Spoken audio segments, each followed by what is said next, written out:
નમસ્કાર મિત્રો, myself Rohit Sanghvi from પાર્સો ગ્રુપ ટ્યુશન ભાવનગર. આજે ધોરણ 10 સાયન્સ ચેપ્ટર નંબર 1 રાસાયણિક પ્રક્રિયાઓ એની ઉપર આપણે ચર્ચા કરીશું. હવે રાસાયણિક પ્રક્રિયા વિશે અગાઉના ધોરણમાં પણ આપણે ભણી ચૂક્યા છીએ, પણ આ ચેપ્ટરની અંદર એને વધારે ડિટેલમાં ભણશું. આપણા ધોરણ 10ના અભ્યાસક્રમમાં પહેલા 5 લેસન કેમેસ્ટ્રીના છે, અને કેમેસ્ટ્રીમાં રાસાયણિક પ્રક્રિયા સમજવી ખૂબ અગત્યની વસ્તુ છે. અત્યાર સુધીના બીજા બધા ધોરણમાં રાસાયણિક પ્રક્રિયાઓ આવતી હતી આપણી સામે, પણ એની જાજી સમજ કે એની ડિટેલ નહોતી આપી. આ ચેપ્ટરની અંદર એની અપ ટુ એન્ડ ડિટેલ આપણને આપી છે, કે જે આગળના ધોરણોમાં પણ, ખાસ કરીને 11-12 સાયન્સમાં તમારામાંથી જે વિદ્યાર્થીઓ જવાના છે એને પણ સરળતાથી સમજાય. આગળના ધોરણોમાં એને અનુલક્ષીને આખું ચેપ્ટર બનાવવામાં આવ્યું છે. હવે રાસાયણિક પ્રક્રિયા દરમિયાન બરાબર જોઈએ તો કેવા લક્ષણો જોવા મળે છે? તો રાસાયણિક પ્રક્રિયામાં અવસ્થામાં પરિવર્તન, મતલબ વાયુ અવસ્થામાંથી કોઈ પણ પદાર્થ પ્રવાહી અવસ્થામાં અથવા પ્રવાહી વાળો વાયુમાં અથવા ઘન અવસ્થામાં, તો આ પણ એક રાસાયણિક પ્રક્રિયાનું લક્ષણ થયું. પણ માઇન્ડ એક વસ્તુ બરાબર ધ્યાનમાં રાખવાની. 9મા ધોરણની અંદર આપણે ભણી ગયા ભૌતિક અવસ્થાના ફેરફારો. દાખલા તરીકે પાણીનું વરાળમાં રૂપાંતરિત થવું. હવે પાણી એટલે પ્રવાહી અવસ્થા, અને ગરમ કર્યું, ઉત્કલન બિંદુ કરતા વધારે તાપમાને ગરમ થયું એટલે ઉત્કલન બિંદુ એ ઉકળવા માંડ્યું, એની વરાળ બની. પાણીની વરાળ બની, એ પણ H2O જ છે. અહીંયા અવસ્થામાં પરિવર્તન ચોક્કસ થયું, પણ આ પરિવર્તન રાસાયણિક પ્રક્રિયા નથી. આ માત્ર ભૌતિક પરિવર્તન થયું. પ્રવાહીમાંથી વાયુ અવસ્થામાં ફેરવાનું. પાણીના બંધારણમાં, H2O ના બંધારણમાં ફેરફાર નથી થયો.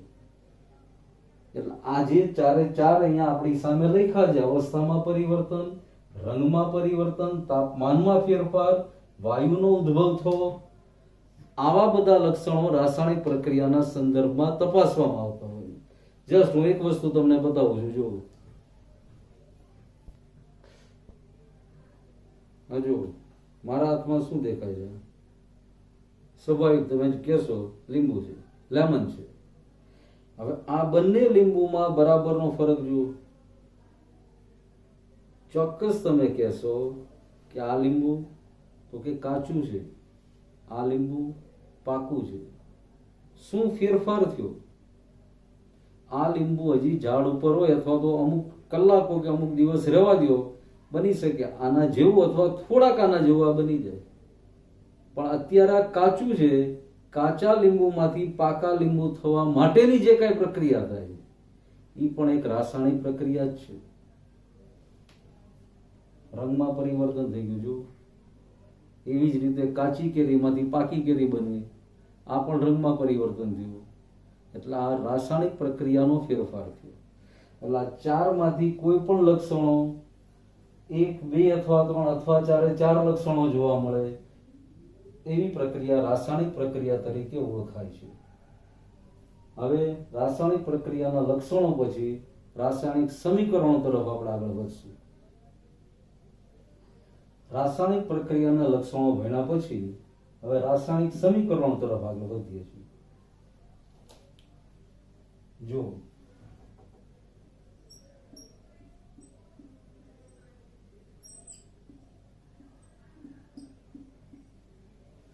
અહીંયા મેં એક સંકેતાત્મક રજૂઆત અથવા એક પ્રકારનું સમીકરણ લખ્યું છે. A + B gives C + D. કેવી રીતે આને સમજવાનું? તો જે આ એરો છે એની લેફ્ટ હેન્ડ સાઈડ, એટલે મારી ડાબી બાજુ તમે જો તો અહીંયા આગળ જે કાંઈ હોય એને પ્રક્રિયક અથવા અંગ્રેજીમાં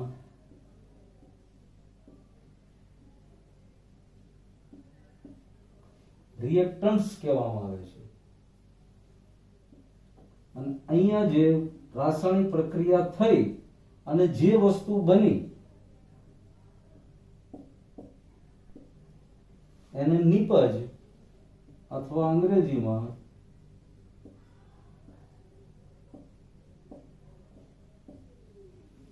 પ્રોડક્ટ અથવા પ્રોડક્ટ કહેવામાં આવે છે. હવે પહેલા આટલી વસ્તુને આપણે બરાબર સમજીએ. એરાની જે ડાબી બાજુ છે એ પ્રક્રિયક છે. આ પ્રક્રિયકો વચ્ચે પ્રક્રિયા થઈ, રાસાયણિક પ્રક્રિયા થઈ અને જે બને એને નિપજ કહેવાય. અને આ આખી વસ્તુને રાસાયણિક સમીકરણ કહેવાય. મેથ્સમાં આપણે ઇઝ ઇક્વલ ટુ ની સાઇન કરીએ છીએ. અહીંયા આગળ એરો દર્શાવવાનો છે. બીજું, આ એરા ઉપર જો આ રાસાયણિક પ્રક્રિયામાં તાપમાન વધારવાનું હોય અથવા તાપમાન આપવું પડતું હોય તો એરા ઉપર દર્શાવી શકાય. દબાણ આપવું પડતું હોય એરા ઉપર દર્શાવી શકાય. એટલે આપણને આ સમીકરણ ઉપરથી ખબર પડે કેવી રીતની રાસાયણિક પ્રક્રિયા નિપજ બનવા માટે અથવા નિપજ મેળવવા માટે થઈ રહી છે. હવે એક ઉદાહરણ લખું.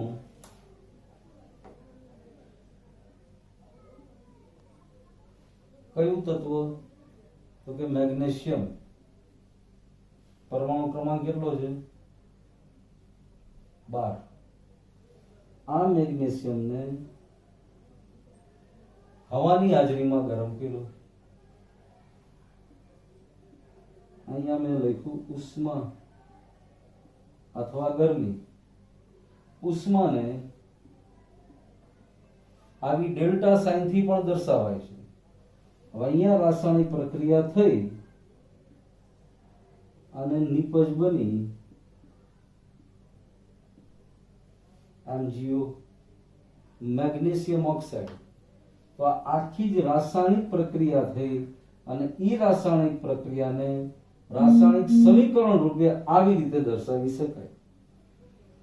હવે આ આખી પ્રક્રિયાને મારે વાંચવી હોય અથવા શબ્દોમાં લખવી હોય તો મારે એવી રીતે લખવાનું: મેગ્નેશિયમને હવાની હાજરીમાં ગરમ કરતા, મેગ્નેશિયમને હવાની હાજરીમાં ગરમ કરતા મેગ્નેશિયમ ઓક્સાઇડ નામનો પદાર્થ બને છે. અહીંયા આગળ મેગ્નેશિયમ અને ઓક્સિજન વચ્ચે રાસાયણિક પ્રક્રિયા થઈને રાસાયણિક બંધ બન્યો અને મેગ્નેશિયમ ઓક્સાઇડનું નિર્માણ થયું. હવે આ જે નિપજ બની એ નિપજના ગુણધર્મો એના પ્રક્રિયકો કરતા સંપૂર્ણ બદલાઈ ગયા હોય. મેગ્નેશિયમ ઘન અવસ્થાનો પદાર્થ, ધાતુ છે. ઓક્સિજન આપણને ખબર છે વાયુ અવસ્થા. ઓક્સિજન વાયુ અવસ્થા. આ બંને વચ્ચે પ્રક્રિયાથી જે નિપજ મળી મેગ્નેશિયમ ઓક્સાઇડ, આ પણ ઘન અવસ્થાનો પાવડર છે. અને આ મેગ્નેશિયમ ઓક્સાઇડના ગુણધર્મો નથી મેગ્નેશિયમ જેવા, નથી ઓક્સિજન જેવા. આખા ગુણધર્મો બદલાય અને નવા જ ગુણધર્મો વાળો પદાર્થ બની ગયો મેગ્નેશિયમ ઓક્સાઇડ. તો આ રાસાયણિક સમીકરણો થયા. હજી એકાદું રાસાયણિક સમીકરણ જોઈએ. દાખલા તરીકે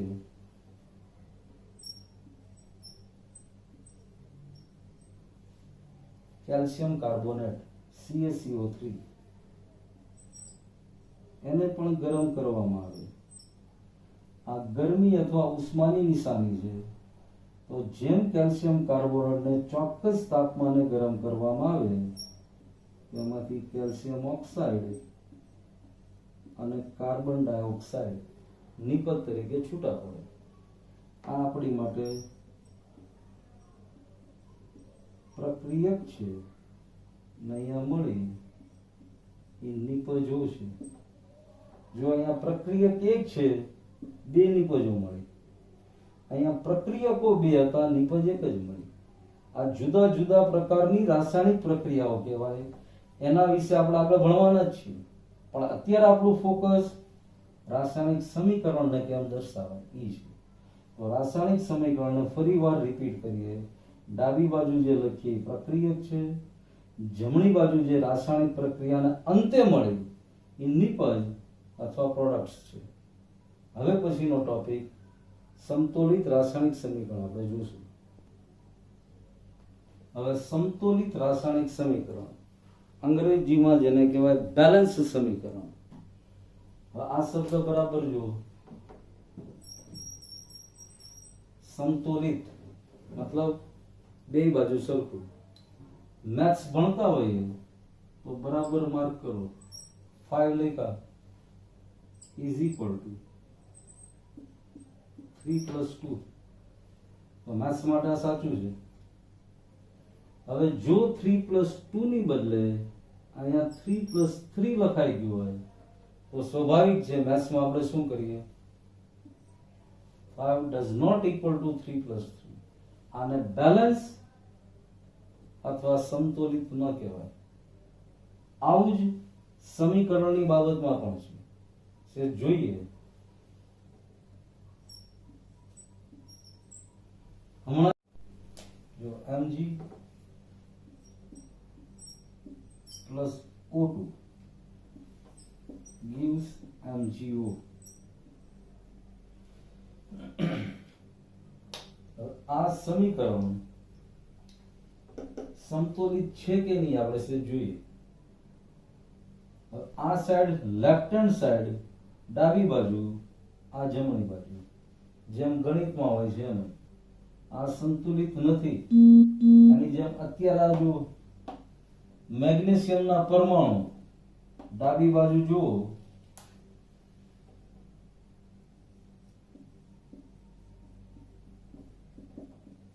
એક ઓક્સિજનના પરમાણુની સંખ્યા 2. જમણી બાજુ જે નિપજ મળે મેગ્નેશિયમનો પરમાણુ 1, ઓક્સિજનનો પણ 1. હવે આ બાજુ ઓક્સિજનના 2 પરમાણુ, આ બાજુ ઓક્સિજનનો 1 પરમાણુ. તો આ સમતોલિત રાસાયણિક સમીકરણ નથી, કારણ કે ડાબી બાજુ જે પરમાણુ હોવા જોઈએ એટલા જમણી બાજુ પણ. 9મા ધોરણની અંદર રાસાયણિક સંયોગીકરણના નિયમો આપણે ભણી ગયા હતા. તો આને બેલેન્સ કરવા શું કરવાનું? હવે જો મેગ્નેશિયમના પરમાણુની સંખ્યા 2,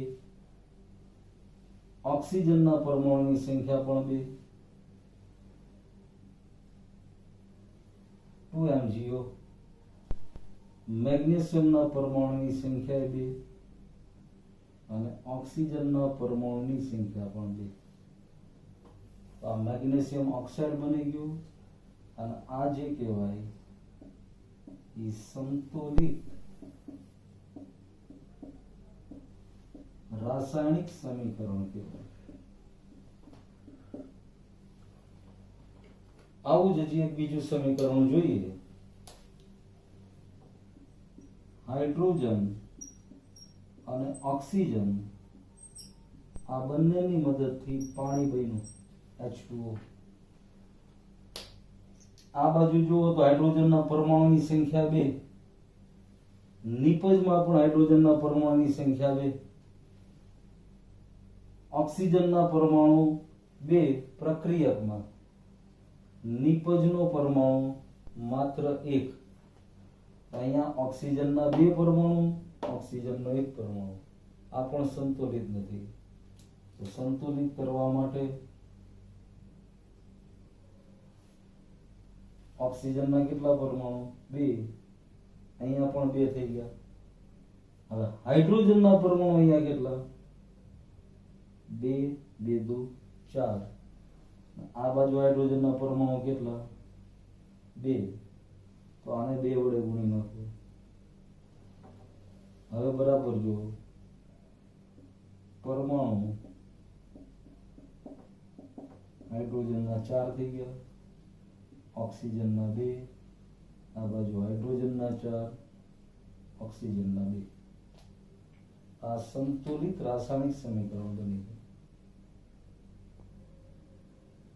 હવે એક મહત્વનું સમીકરણ સંતુલિત કરીએ જ આપણે.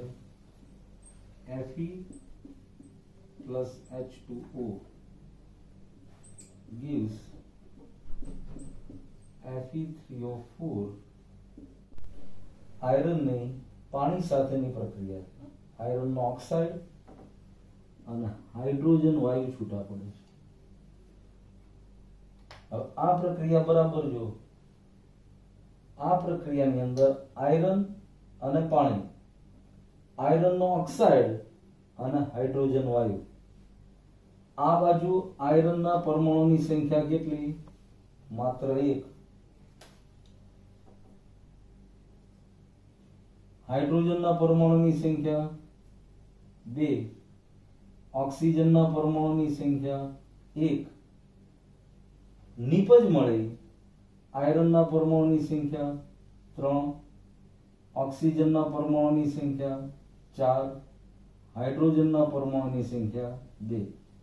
તો કોઈ હિસાબે આમાં મેળ નથી પડતો. જો તો આને બેલેન્સ કરવા માટે શું કરવાનું? તો બરાબર જુઓ, અહીંયા Fe ના કેટલા પરમાણુ દેખાય? 3. ઓક્સિજનના કેટલા? 4. ઓક્સિજનની સંખ્યા વધારે છે એટલે આપણે ટ્રાય કરીએ. પહેલા H2O ને અહીંયા આગળ મેં મૂક્યું 4 વત્તા આયરનના 3 પરમાણુ છે 3Fe gives Fe3O4 plus H2. હવે બરાબર જુઓ તો આયરનના પરમાણુ 3, ઓક્સિજન 4, હાઇડ્રોજન 2. પણ આ બાજુ હાઇડ્રોજન કેટલા? 4 દુ 8. અહીંયા 4 ને 2 6 નથી ગણવાનું. 4 દુ 8 હાઇડ્રોજન થયા. તો અહીંયા આગળ હું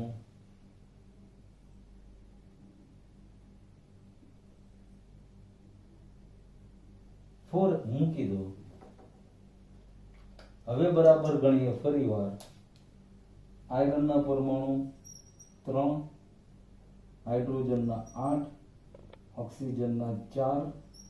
અહીંયા 4 થી ગુણાય છે એટલે આયરનના 3, ઓક્સિજનના 4, હાઇડ્રોજનના 8. માટે આયરનના પરમાણુ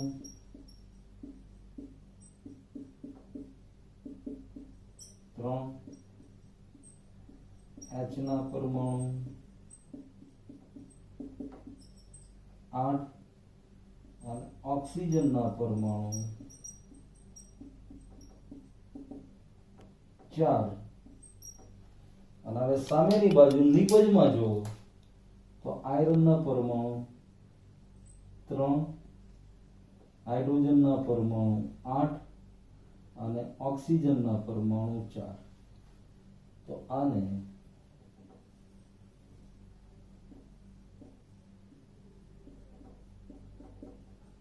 સંતુલિત રાસાયણિક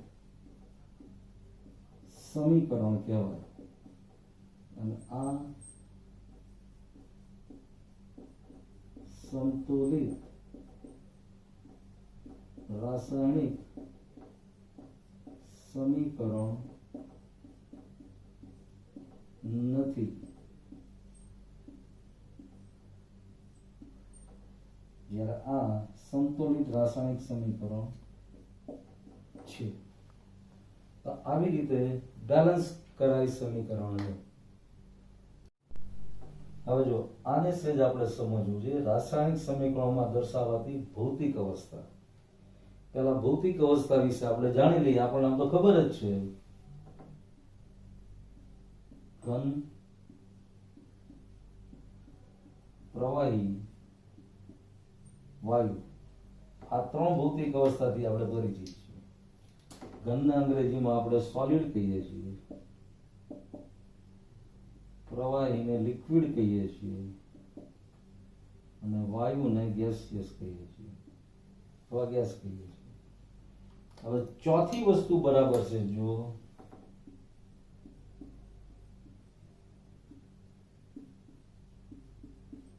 જલીય દ્રાવણ, તો એની માટે અંગ્રેજીમાં શબ્દ છે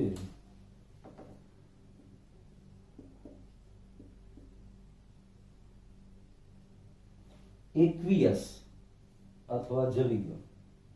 હવે આપણી રાસાયણિક પ્રક્રિયા જે અવસ્થામાં, જે ભૌતિક અવસ્થામાં થતી હોય તો એમાં પ્રક્રિયક અને નિપજમાં નીચે કઈ પ્રકારની ભૌતિક અવસ્થા છે એને શોર્ટ ફોર્મમાં દર્શાવવાનું હોય છે. દાખલા તરીકે આ એક પ્રક્રિયા લખું છું, calcium oxide plus carbon dioxide, આ બંને વચ્ચે પ્રક્રિયા થઈ CaCO3 કેલ્શિયમ કાર્બોનેટ બન્યું. તો અહીંયા કેલ્શિયમ ઓક્સાઇડની અવસ્થા ઘન છે એટલે મેં લખ્યું સોલિડ S. કાર્બન ડાયોક્સાઇડની ભૌતિક અવસ્થા વાયુમય છે એટલે લખ્યું ગેસિયસ અથવા G. અને એની સામે જે પદાર્થ મેળવ્યો કેલ્શિયમ કાર્બોનેટ, એની ભૌતિક અવસ્થા પણ ઘન છે એટલે સોલિડ. તો આને કહેવાય રાસાયણિક સમીકરણોમાં દર્શાવાતી ભૌતિક અવસ્થા. હજી એક ઉદાહરણ લઈએ. દાખલા તરીકે Fe સોલિડ અવસ્થામાં